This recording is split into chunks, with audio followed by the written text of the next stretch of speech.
नमस्कार, मैं हूं सुधीर चौधरी और डीएनए में आपका स्वागत है। आप देख रहे हैं रात 9 बजे देश का नंबर 1 न्यूज शो। आज देश के सामने सबसे बड़ा सवाल यह है कि हम एक कैबिनेट मंत्री को सड़क हादसे से क्यों नहीं बचा पाए। गोपीनाथ मुंडे का सड़क हादसे में निधन। इस दौर में यह वाक्य सुनना अपने आप में चिंता का विषय है। ऐसे में आज हम गोपीनाथ मुंडे की मौत का डीएनए टेस्ट करेंगे और आपको बताएंगे कि कैसे गोपीनाथ मुंडे की जीवन रेखा अचानक मिट गई और उनके जाने का राजनीतिक मतलब क्या है। इसके बाद उस इत्तेफाक की बात करेंगे जिसके बारे में जानकर आप हैरान हो जाएंगे। महाजन और मुंडे परिवार के लिए 3 नंबर मौत का नंबर क्यों है। 3 तारीख इस परिवार के लिए मौत की तारीख क्यों होती है। ये कैसा इत्तेफाक है, इस पर आज आपको गौर करना चाहिए। वैसे आपको जानकर दुख होगा कि भारत की सड़कें हर 3 मिनट में एक मर्डर करती हैं, यानी रोज सैकड़ों आम लोग सड़क हादसों में मरते हैं, फिर भी कोई हेडलाइन नहीं बनती। वो बेनाम लोग खबरों में नहीं आते, हेडलाइंस में नहीं आ पाते।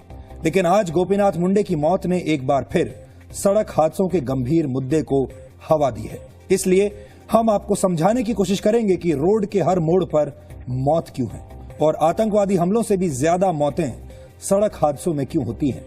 ये भारत के कातिल रास्तों का डीएनए टेस्ट है जो आपको आज मिस नहीं करना चाहिए। इसमें हम इस गंभीर समस्या के इलाज पर भी बात करेंगे। इसके अलावा हम आपको गोपीनाथ मुंडे का आखिरी इंटरव्यू दिखाएंगे।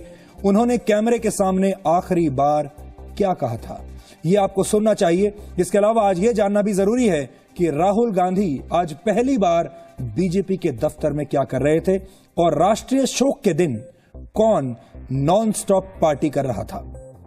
लेकिन आज के विश्लेषण से पहले देखते हैं देश की बड़ी खबरें नॉन स्टॉप न्यूज में।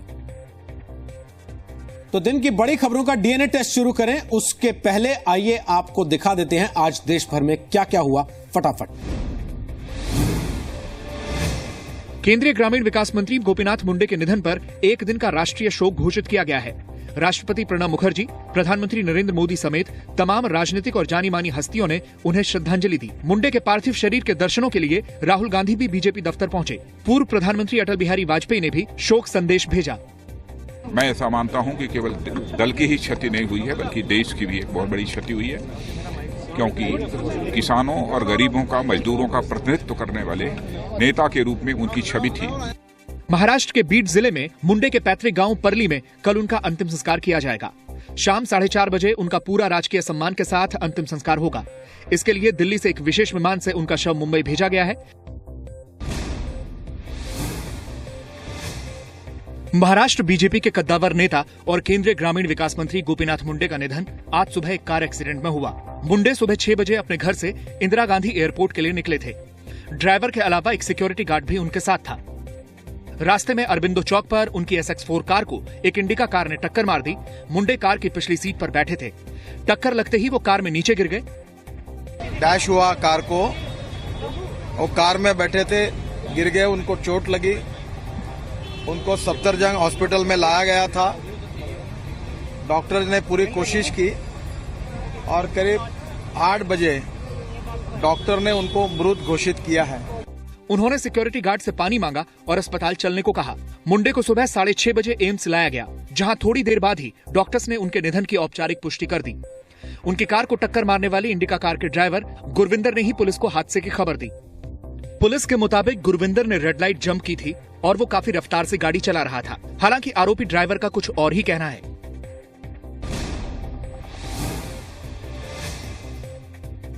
जी न्यूज को मिली गोपीनाथ मुंडे की शुरुआती पोस्टमार्टम रिपोर्ट में कहा गया है कि कार एक्सीडेंट के बाद मुंडे को दिल का दौरा पड़ा, जिसकी वजह से उनकी मौत हुई। पोस्टमार्टम रिपोर्ट के मुताबिक मुंडे की रीढ़ की C1 C2 हड्डी टूट गई थी। पोस्टमार्टम रिपोर्ट में यह भी कहा गया है कि उनकी नाक की हड्डी और लीवर में गहरी चोट आई थी। मुंडे का पोस्टमार्टम एम्स के एक मेडिकल बोर्ड ने किया। इसके मुताबिक मुंडे ने सुबह करीब 7:15 बजे आखिरी सांस ली।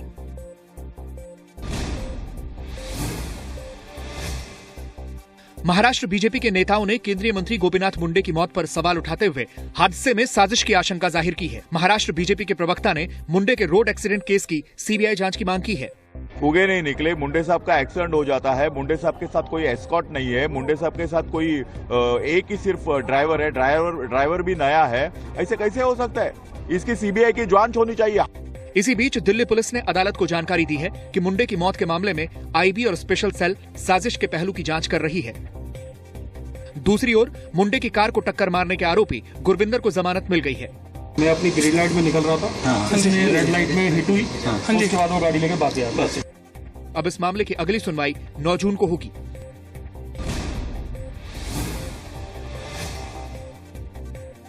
केंद्रीय मंत्री गोपीनाथ मुंडे की मौत पर देश में राष्ट्रीय शोक के ऐलान के बावजूद पश्चिम बंगाल की मुख्यमंत्री ममता बनर्जी कोलकाता में आईपीएल की जीत के जश्न में शामिल हुईं। आईपीएल का फाइनल शाहरुख खान की टीम कोलकाता नाइट राइडर्स ने जीता है। ईडन गार्डन में हुए समारोह में शाहरुख खान के साथ साथ कई सितारों ने ठुमके लगाए, लेकिन खचाखच भरे स्टेडियम में भगदड़ हो जाने की वजह से कई दर्शकों को पुलिस के डंडे भी खाने पड़े। भगदड़ पर काबू पाने के लिए पुलिस और रैपिड एक्शन फोर्स ने डंडे बरसाए, जिसमें 2 दर्जन लोगों के घायल होने की खबर है।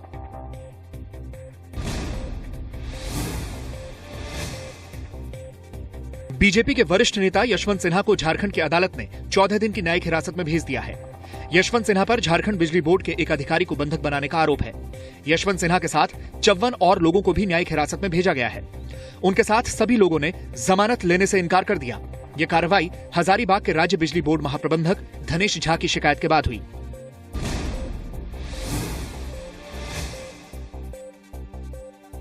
बदायूं कांड और यूपी में रेप की ताबड़तोड़ बढ़ती वारदातों के बाद बुरी तरह से घिरे यूपी के मुख्यमंत्री अखिलेश यादव मीडिया पर भड़क उठे।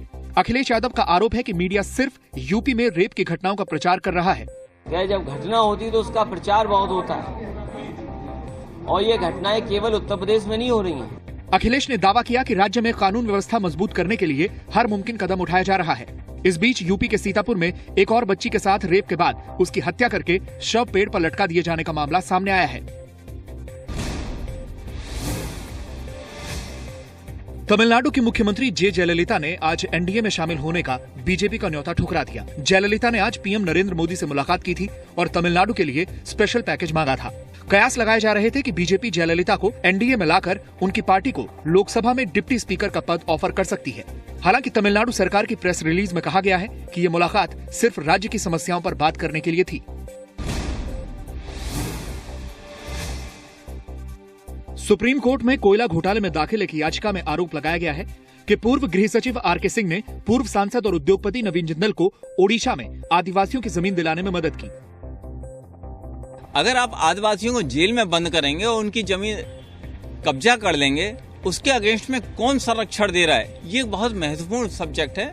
इसकी सीबीआई इन्वेस्टिगेशन होनी चाहिए, वो भी कोल माइनिंग के लिए और पावर प्लांट के लिए, जिसमें मिस्टर आरके सिंह का बहुत बड़ा रोल है।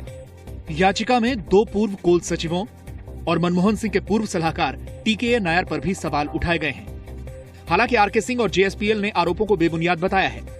जेएसपीएल ने कहा है, जेएसपीएल को सुप्रीम कोर्ट में दायर ऐसी किसी भी अर्जी के बारे में कोई जानकारी नहीं है।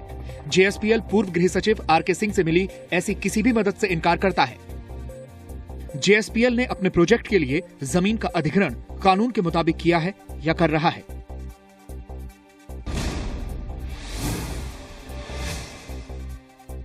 मुंबई में कैंपा कोला कंपाउंड के निवासियों की आखिरी उम्मीद भी टूट गई है। सुप्रीम कोर्ट ने बिल्डिंग के 102 अवैध फ्लैट्स को खाली करने और गिराने के खिलाफ दायर रेजिडेंट एसोसिएशन की याचिका को खारिज कर दिया है। डेफिनेटली उम्मीद बहुत थी आज से, और बहुत दुख हो रहा है कि जो लीगल सिस्टम भी हमें मदद नहीं कर पाई। सुप्रीम कोर्ट ने 31 मई तक इस सोसाइटी के 102 अवैध फ्लैट खाली करने के आदेश दिए थे। अवैध फ्लैट्स को खाली करके उनकी चाबियां बीएमसी को सौंपने की आखिरी तारीख बीत जाने के बावजूद किसी ने अब तक चाबी नहीं सौंपी है। नई सरकार आने के बाद reserve bank governor Raghuram Rajan ने भी अच्छे दिनों के संकेत दिए हैं। रघुराम राजन ने क्रेडिट पॉलिसी में ब्याज दर तो नहीं घटाई, लेकिन आगे के लिए ब्याज दरों में नरमी के संकेत जरूर दे दिए। रिजर्व बैंक ने कहा है कि अगर नई सरकार वित्तीय घाटा कम रखती है और महंगाई पर गंभीर रुख दिखाती है तो आगे कर्ज सस्ता हो सकता है। जी नेटवर्क का नया चैनल जिंदगी 23 जून से लॉन्च हो रहा है। दर्शक इस चैनल पर पाकिस्तान समेत दुनिया के कई देशों के चुनिंदा सीरियल्स देख सकेंगे। ये देश का पहला ऐसा एंटरटेनमेंट चैनल है जहां लव स्टोरीज से लेकर फैमिली ड्रामा सब कुछ होगा। लेकिन ये शो अलग अलग देशों में बने होंगे। शुरुआत में इसमें सिर्फ पाकिस्तानी सीरियल्स होंगे, बाद में और देशों का कंटेंट भी इसमें शामिल होगा। ये जब सीरियल्स आप देखेंगे और उसकी जब राइटिंग्स आप सुनेंगे, आप दंग रह जाएंगे कि ओ ये होनी चाहिए बात। इतनी सटीक, इतनी रूहानी, इतनी खूबसूरत तरीके से, इतनी बेहतरीन भाषा में। और चलिए चलते हैं वापस सुधीर के पास डेली न्यूज एंड एनालिसिस के लिए। डीएनए में आज की सबसे बड़ी और सबसे दुखद खबर का हम विश्लेषण करने जा रहे हैं। आज लोगों के मन में सबसे बड़ा सवाल यह है कि देश की राजधानी दिल्ली में एक कैबिनेट मंत्री की सड़क हादसे में मौत कैसे हो सकती है? क्या हम एक केंद्रीय मंत्री को भी सड़क हादसे से बचा नहीं सकते? आखिर सड़क पर कब तक देश का खून ऐसे ही बहता रहेगा? 64 वर्ष के गोपीनाथ मुंडे का सड़क हादसे में निधन। 10 शब्दों से बने इस वाक्य का देश के लिए बहुत गहरा मतलब है। ग्रामीण विकास मंत्री गोपीनाथ मुंडे की कार के साथ आज दिल्ली में एक हादसा हुआ और इस हादसे ने उनकी जान ले ली। गोपीनाथ मुंडे पहली बार केंद्र सरकार में कैबिनेट मंत्री बने थे। मंत्री पद की शपथ लिए अभी उन्हें सिर्फ 8 दिन हुए थे। महाराष्ट्र की राजनीति में उनके बड़े कद पर चर्चाएं हो रही थीं। उनके मुख्यमंत्री बनने की भी चर्चाएं हो रही थीं विधानसभा चुनाव के बाद। लेकिन आज सुबह उनकी मौत की खबर आ गई। कार के साथ हुई दुर्घटना के बाद गोपीनाथ मुंडे को दिल का दौरा पड़ा। उन्हें एम्स के ट्रॉमा सेंटर ले जाया गया, लेकिन उनकी जान बच नहीं सकी। इसके बाद मुंडे के शव को बीजेपी के मुख्यालय लाया गया। गोपीनाथ मुंडे का परिवार भी सुबह मुंबई से दिल्ली आया और किसी भी परिवार और राजनीतिक पार्टी के लिए ये किसी त्रासदी से कम नहीं है। कल शाम 4:30 बजे मुंडे के संसदीय क्षेत्र बीड़ में उनका अंतिम संस्कार किया जाएगा। लेकिन बात यहीं खत्म नहीं होती। सड़क हादसे भारत के लिए आतंकवाद से भी बड़ी समस्या है और इस समस्या का इलाज ढूंढने के लिए ही हमने आज इस खबर का गहराई से डीएनए टेस्ट करने का फैसला किया है। लेकिन इस डीएनए टेस्ट से पहले आपके लिए इस हादसे को ठीक से समझना जरूरी है। आपको बताते हैं कि गोपीनाथ मुंडे की मौत कैसे हुई और उनके जाने का मतलब क्या है।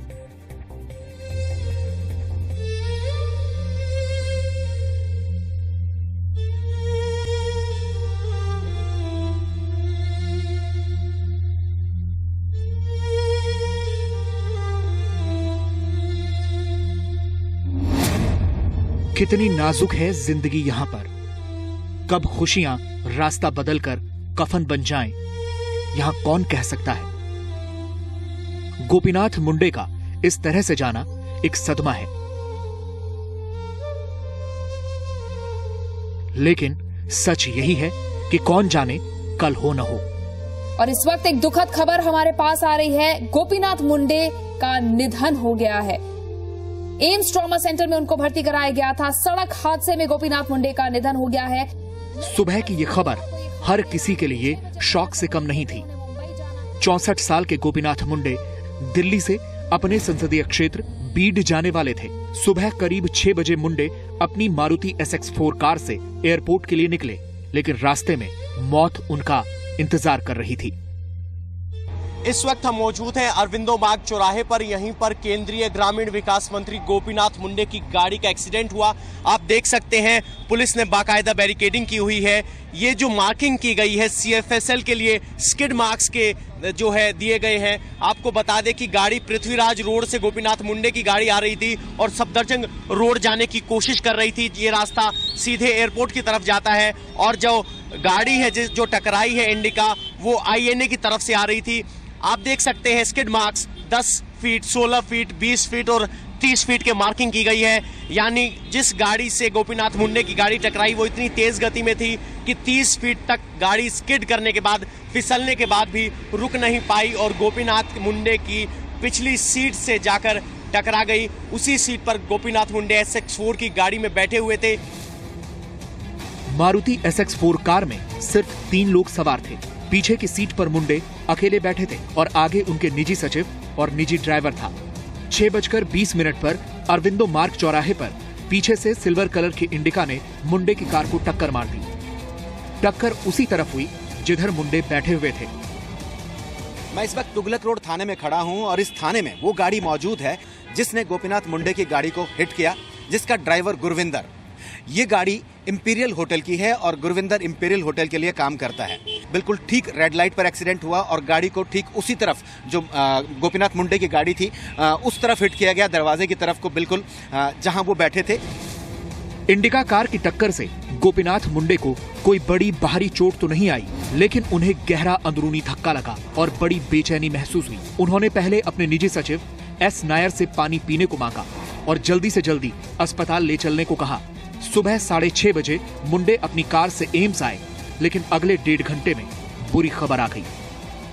आज सुबह हमारे देश के ग्रामीण विकास मंत्री और भारतीय जनता पार्टी के हमारे नेता गोपीनाथ मुंडे जी सुबह एयरपोर्ट जाने के लिए निकले थे। उनका एक कार एक्सीडेंट होने से डैश हुआ कार को। वो कार में बैठे थे, गिर गए, उनको चोट लगी। उनको सफदरजंग हॉस्पिटल में लाया गया था। डॉक्टर ने पूरी कोशिश की और करीब 8 बजे डॉक्टर ने उनको मृत घोषित किया है। जब उनको इमरजेंसी डिपार्टमेंट में लाया गया तो उनका कोई ब्लड प्रेशर नहीं था, उनकी सांस नहीं चल रही थी और उनकी हृदय गति भी रुकी हुई थी।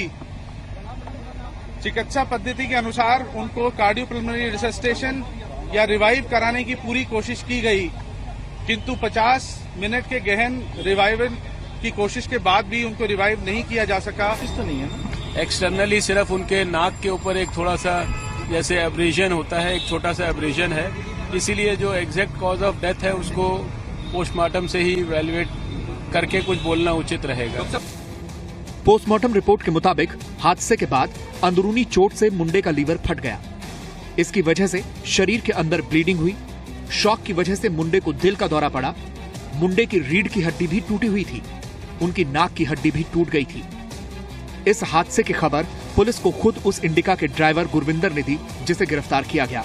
वो बाद में कोर्ट से जमानत पर छूट भी गया।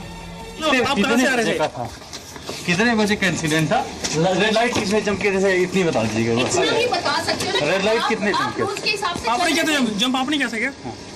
एक ही बार में मैं अपनी ग्रीन लाइट में निकल रहा था, रेड लाइट में हिट हुई, उसके बाद वो गाड़ी लेके भाग गया। तो ये पुलिस को फोन आपने किया था? पुलिस को फोन आपने किया? सर ये बता दो कहाँ से आ रहे थे आप? मैं अपने घर से आ रहा था, ड्यूटी पे जाता। लेकिन सड़क पर एक लापरवाही ने देश का एक बड़ा नेता छीन लिया। एक पार्टी से उसका एक आधार छीन लिया। एक परिवार से उसकी जान छीन ली। पवन नारा, नीरज ठाकुर, पूजा मक्कड़ के साथ जितेंद्र शर्मा, जी मीडिया, दिल्ली।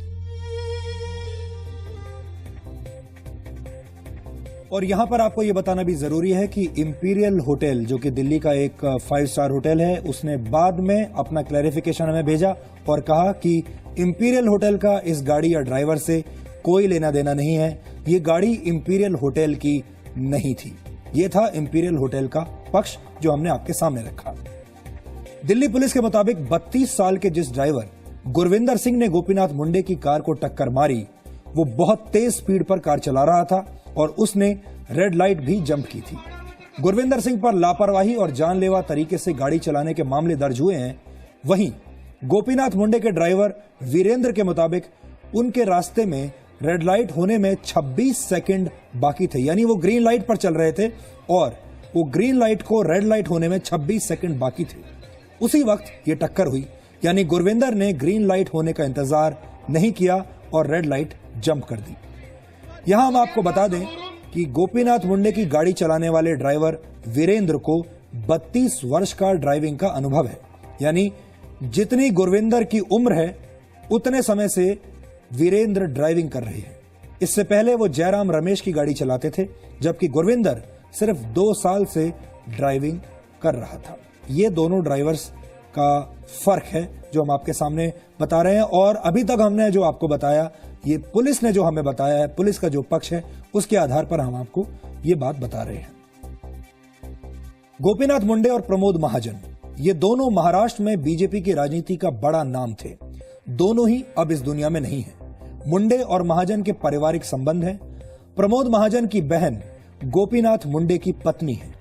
प्रमोद महाजन के बेटे राहुल महाजन और बेटी पूनम महाजन हैं, जो इस बार सांसद भी चुनी गई हैं।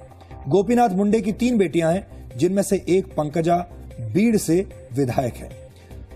ये दोनों परिवारों का फैमिली ट्री हमने अभी आपको बताया, यानी प्रमोद महाजन और गोपीनाथ मुंडे के जो परिवार हैं वो कैसे एक दूसरे से जुड़े हुए हैं, कैसे वो एक दूसरे के रिश्तेदार हैं, और बॉम्बे में यानी मुंबई में वो दोनों एक ही कॉम्प्लेक्स में रहते भी हैं। लेकिन दोनों परिवारों के लिए एक नंबर बहुत अनलकी साबित हुआ है और ये अशुभ नंबर है 3। यहां हम आपसे ये कहना चाहते हैं कि मुंडे और महाजन परिवार और 3 की संख्या के बीच इस अजीब इत्तेफाक के बारे में बताकर हम किसी अंधविश्वास को बढ़ावा नहीं देना चाहते, लेकिन इस इत्तेफाक को नजरअंदाज भी नहीं किया जा सकता। आज 3 जून है और आज गोपीनाथ मुंडे का निधन हुआ। 3 मई 2006 को प्रमोद महाजन की मौत हुई थी और 3 मार्च 2010 को प्रमोद महाजन के भाई प्रवीण महाजन की मौत हुई थी। यानी एक परिवार, 3 तारीख, 3 हादसे और 3 मौत। हर 4 साल में 3 तारीख आती है और ये तारीख मुंडे और महाजन परिवार के लिए दुखों का पहाड़ लेकर आती है।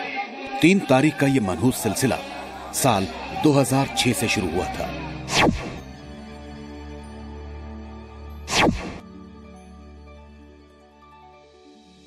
तीन मई 2006 की तारीख कौन भूल सकता है।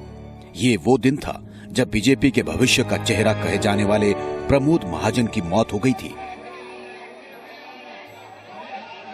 प्रमोद महाजन को उनके ही सगे भाई प्रवीण महाजन ने गोली मार दी थी। 11 दिन तक प्रमोद महाजन अस्पताल में जिंदगी और मौत के बीच झूलते रहे और आखिरकार 3 मई 2006 को महाजन ने दम तोड़ दिया।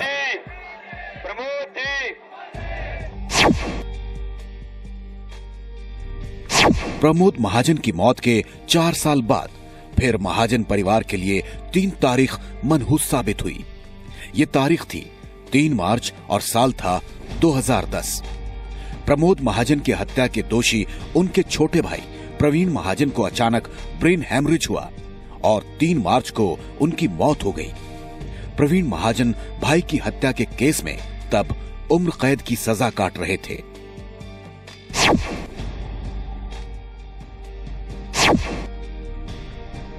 प्रवीण महाजन की मौत के बाद 4 साल बीते और आज फिर वो दिन आ गया। सुबह सुबह गोपीनाथ मुंडे की सड़क हादसे में मौत की खबर आ गई। मुंडे पहली बार कैबिनेट मंत्री बने थे और पदभार संभालने के बाद पहली बार अपने संसदीय क्षेत्र बीड जाने के लिए दिल्ली से चले थे, लेकिन इत्तेफाक से 3 तारीख उन पर भारी पड़ गई।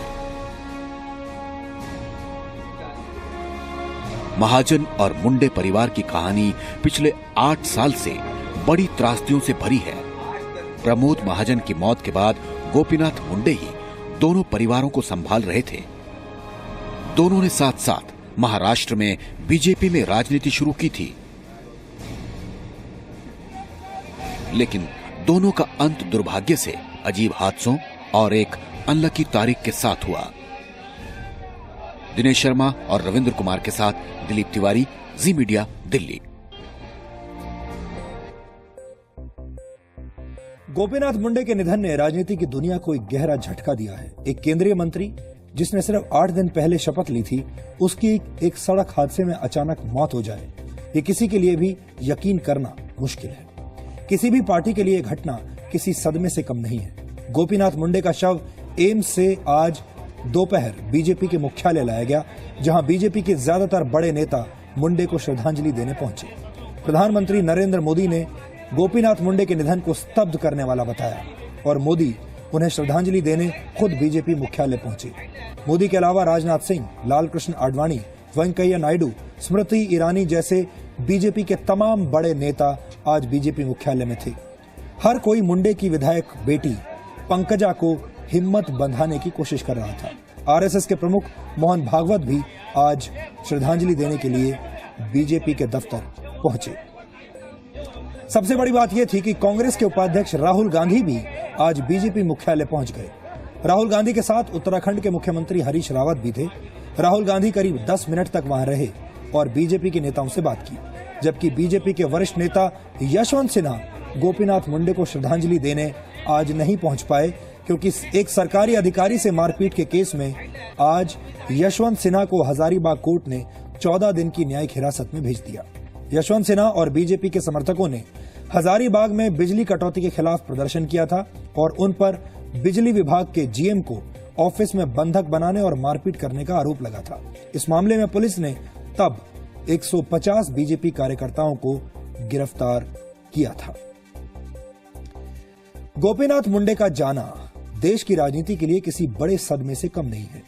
हर कोई इस सदमे से उबरने की कोशिश कर रहा है, लेकिन महाराष्ट्र के बीड़ संसदीय क्षेत्र में खास तौर पर सन्नाटा छाया हुआ है। हर किसी की आंखें नम हैं। केंद्र सरकार में कैबिनेट मंत्री बनने के बाद गोपीनाथ मुंडे पहली बार अपने संसदीय क्षेत्र, अपने इलाके, अपने गांव बीड़ जाने वाले थे। बीड़ में उनके स्वागत की पूरी तैयारी भी कर ली गई थी। बीड़ में लोग अपने नेता का इंतजार कर रहे थे, लेकिन किसी को इस बात का अंदाजा नहीं था कि गोपीनाथ मुंडे के सम्मान में रखी गई आज की विजय सभा शोक सभा में बदल जाएगी। हर कोई इंतजार कर रहा था कि गोपीनाथ मुंडे पहली बार कैबिनेट मिनिस्टर बनने के बाद आज बीड़ आएंगे, उनका जबरदस्त स्वागत किया जाएगा और बीड़ के इस बेटे को आज सम्मानित किया जाएगा। लेकिन किस्मत को कुछ और ही मंजूर था। विजय सभा में जाने के लिए निकले थे गोपीनाथ मुंडे और ये विजय सभा कुछ ही क्षणों के बाद शोक सभा में बदल गई।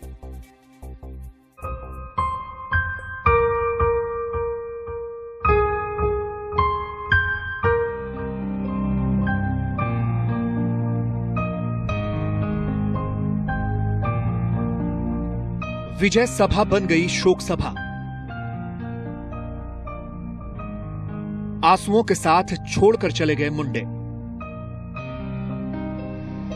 महाराष्ट्र का बीड शहर, बीजेपी दफ्तर के बाहर कार्यकर्ताओं की भीड़। लेकिन जिस किसी चेहरे पर नजर जाती है उसकी आंखें आंसुओं से भरी नजर आती हैं।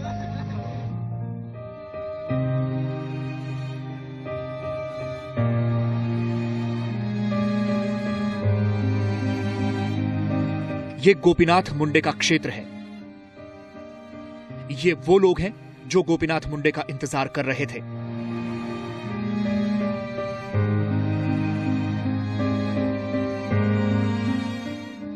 आज यहां विजय दिवस मनाया जाना था। मुंडे के कैबिनेट मंत्री बनने के बाद जश्न की पूरी तैयारी थी, लेकिन किस्मत में कुछ और ही लिखा था। विजय रैली का प्रबंध किया था। उसी रैली के लिए आने के लिए आज सुबह का विमान उनको पकड़ना था, लेकिन रास्ते में ही यह हादसा हुआ। इसलिए विजय रैली जो है वो आज नहीं होगा और उनकी विजय रैली कभी नहीं होगी। गोपीनाथ मुंडे के निधन के बाद सिर्फ बीजेपी के कार्यकर्ताओं पर ही दुखों का पहाड़ नहीं टूटा है, बल्कि पूरा बीड शहर सदमे में चला गया है।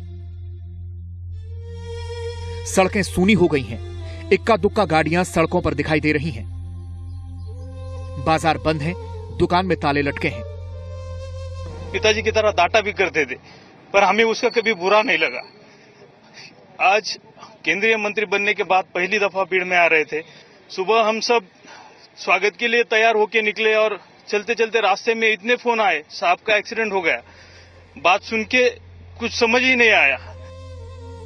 किसी को यकीन नहीं हो रहा कि वो नेता जिसने बीड से दिल्ली तक का सफर हंसते हंसते तय किया, अब उसकी खामोशी उनके पास आएगी। अंकुर त्यागी, जी मीडिया, बीड।